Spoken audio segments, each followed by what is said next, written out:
The blink of an eye. That's how quickly life can change.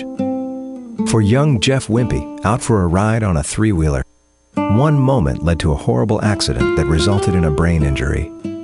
For the next 20 years, Jeff would be in and out of institutions around the country.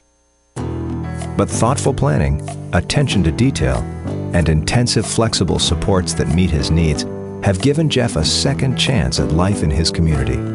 This is Jeff's story.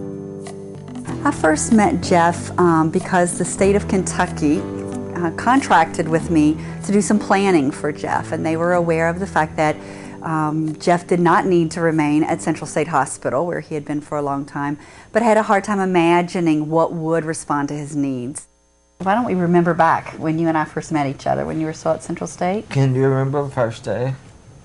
Do I remember the first day? I can't remember that part. Like, I absolutely remember the first day I met you. Like, what made you remember that? Well, you know what had happened is some folks in Frankfort asked me to come and meet you, and to figure out what would be a better thing for you than living at Central State. Yeah. None of us ever dreamed it was going to take as long as it did. Remember that? How long? Yeah, it took 2 years to get me out of there.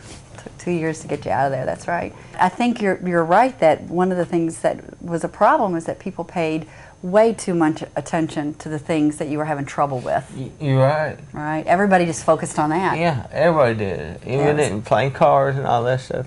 Yeah. And my hand would shake, and they'd look at my hand. Oh, he's deflected. Well, people noticed that you had some problems with your hands and your balance, and they were worried about that. Yeah. People noticed and remembered that sometimes you got confused, like you had gotten lost sometimes. Yeah. Right? That because of your brain injury, sometimes your impulse control wasn't very good, and like you'd say things and go, oops. But it took a long time because everybody kept focusing on those things instead of what we know about you now. Right? Kind of what a wonderful gentleman you are, and what a good family member you are, and how you can live in your own home and do volunteer work and usher at the community theater and exercise and work out, and people couldn't imagine those things before. They just imagined the problems you had. So how does your company work with people like me? Just like what you're doing right now? It's really pretty practical. We just get to know people and say, well, what would it take for people to get to live the way they want to live? It was really important to you for it to be independent, you to do what grown-ups would do. Mom and Dad taught me to be independent. So you were pretty clear about what you wanted. Yeah. What you wanted. What was the problem was that the system there was no place in the system that was available. Yeah. Right? There was no local agency or program that could help you get that. Well, y'all could. Yeah, well, it took a long time though. What I remember is that we asked, it was almost 100 agencies if they'd be willing to come in and help you have your own apartment, right? Where you were in charge of it and you got to pick where it was, and and none of the agencies were set up to do that. What were they set up to do? Well, they had, a lot of them might already have a residence, like if you wanted to get services from them, you'd have to go live in their place. So we just kept trying and looking and nothing worked, and finally, what we decided to do was to design something, to create your own home. Yeah. Right? And we found a good place to live and found people who could support you and created your schedule, kind of started it from scratch. As Jeff was in the process of moving, a lot of the people involved were very concerned about backup plans in terms of, so what happens when this doesn't work? So there was a lot of effort put into how does he get back into Central State Hospital without having to go through the regular routes? Does he have an express route, to get there? How can we make sure there'll be an opening when he needs it, and all of those things? And it was probably a good thing to do and be prepared for, but the truth was, Jeff told us all along from day one, I will not run away from my own home. He told us that as clear as day. And yet everyone was still really concerned that he would run. In fact, we described the job of direct support professionals. The job in the beginning was you have to wear tennis shoes to work and be ready to take off. None of that's been necessary because Jeff is where he wants to be. And it was because of the consumer-directed option we could do that. I mean, the truth is that the consumer-directed option offers people and their families the kind of flexibility to take the resources that are available in the Medicaid waiver program and create what it is that they need, as opposed to, for instance, going to an agency where an agency will say, this is what we have to offer you. Currently, Jeff receives a very intensive, one-on-one, 24 hours a day, around the clock, in his own home support that makes sense to him and that works for him and his family, and it also works for the taxpayers because it is a much less expensive support than what he received in facility care for many, many years of his life. What's the best thing here? I get freedom sitting and watching TV and changing the channel to my own station. I'm Nida Wimpy. I'm Jeff's mother. Jeff was an honor roll honor student on his way to be an architect. He had a three-wheeler accident. He ended up with a brain injury. He was in a coma for 2.5 months. We had nothing for him. We didn't know what to do. And I'm sure there are other families out there with the same problem. Hope actually offered us a whole different plan. She said that she saw it as doable to get Jeff in his own apartment, his own place, have someone looking out for Jeff. That way Jeff did not have to come back home, which he did not want to do. Nobody wants to live with their mom and dad when they're 38 years old. You know, you just don't want to do it. I wouldn't want to live with us either. We all of a sudden had hope. There was this bright light, you know. Took us a lot of fight to get it done. But he's here, he's happy. All Jeffrey's ever wanted, his whole entire life since his brain injury, is to be like his brothers and sisters and have a normal life. We still have a lot to do. One of the things that's really important to Jeff is a paid job. And we certainly are working toward that. It's going to take some creativity. And it's going to take some time and some nurturing. So once again, Jeff is having to be patient with us to figure that out. I've seen a much more mature Jeff since this has happened. It's amazing. You know, he has control. He didn't before. You know, it was from one facility to another facility. You know, do this, do that, Jeff. You can't do this. You have to do this. You know, he doesn't have that anymore. Are you hungry? No, thank you for asking. I can fix us some stuff. You can? All right, go ahead. All right, what do you like? What do you got? Let's fix the hamburgers. We'll sit around and so it'll thaw. Tell you what, I really would like a glass of iced tea. I see big changes in his attitude. He seems happy now. He's just happy.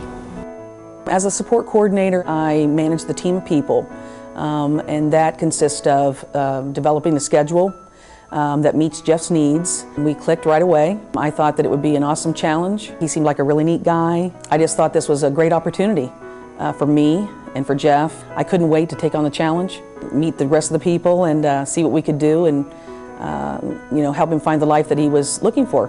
My job is to further Jeff's goals, make it possible for him to be able to reach those goals, and make it so that the community is there to help support him in reaching those goals. He wants to get an education. He wants to have a steady job.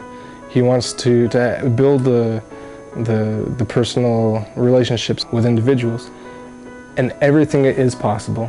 I'm just here to help support Jeff in that, and make other people see that Jeff is very capable of accomplishing those goals. Jeff has a great sense of humor.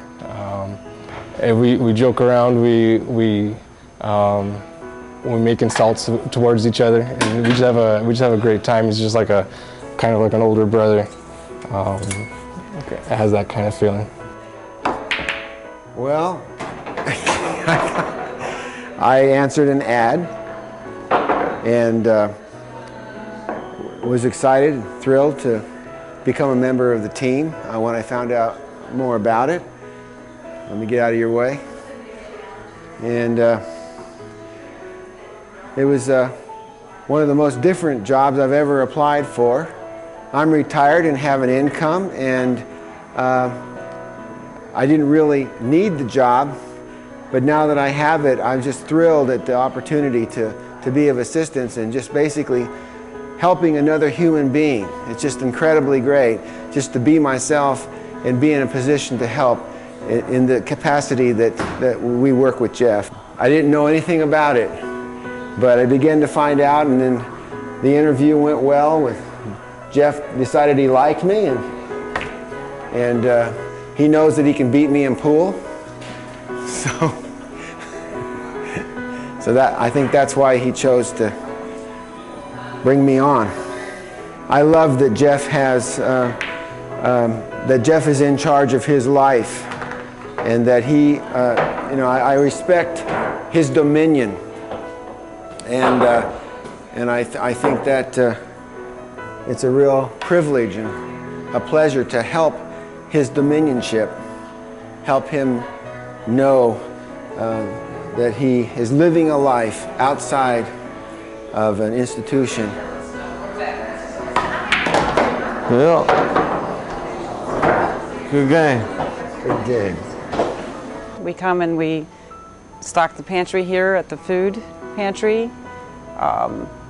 He comes out. I've had him out with my horses. We go for walks. She's a nice lady to work with. She's honest. She's quiet, and she's good. Yeah. We have a lot of fun. We laugh a lot. Yeah. Yeah, we do. I didn't mean it when I said you're quiet. I'm not that quiet, am I? Yeah, you're quiet. I don't know where the Sloppy Joes go, Jeff. I had him out at my house yesterday, and he brushed my horse for me. I love horses. Yeah, he was really good with her. She kept on trying to bite your jacket, though. Yeah. Yeah. She's trying to bite me. Yeah, she wasn't trying to bite you. I really enjoy his company. He's intelligent, got a great sense of humor, good guy, really. He just is lacking life skills, and which he would never get if he was like in an institution. So just it's really neat to get him out there, and it's kind of like just starting over. Did they ask you yet about your team? No. No, you didn't get a chance to talk about these guys? No, I was... What do you think of your team, Jeff? What do you think of your team members? How would you rank them? Oh, I rank them about 10 and a half. 10 out of what? Out of what? Out of 20. Oh, I didn't think it'd be this easy of living on my own and doing things that I wanted to do. If you could go back and tell them something now, what would you tell them? The people from Frankfurt, what would I'd tell them thank you for working so hard for me at the time of need when I really wanted to get out of there. So if they're for folks who might be at Central State right now, who are hoping to get out and stuff, what would you say? What would your advice be? What would you try? What would you tell them they need to do? Try. Try? Yeah. 6 efforts. It took me effort, lots of effort. You did. I want a good job, a nice wife, a nice home, a nice car. What you want is pretty much the same thing everybody wants. Well, this is the American dream. Everybody wants it. Mm-hmm. This is the American dream. Everybody wants it. Yeah. Being in charge of your own life. Yeah. Everybody wins. Jeff's community wins because he's here. Jeff's family wins. Jeff wins. The agency that supports him wins. The community wins. The taxpayers win. There's very few times in life that that's true, but this is one of them. It's a win-win situation. As the costs of institutional settings soar, we are reminded that Jeff's new life is not only so much richer and vibrant than his life in the institution, but that his new life results in a savings for us all. First, his neighbors and community are enriched by knowing him. And secondly, as taxpayers, all Kentuckians save from the reduced cost of community living for Jeff. To make Jeff's story a reality for other Kentucky citizens living in institutions, we must fund the very real work of person-centered planning and the high-intensity supports to make it work. Good game. Good game.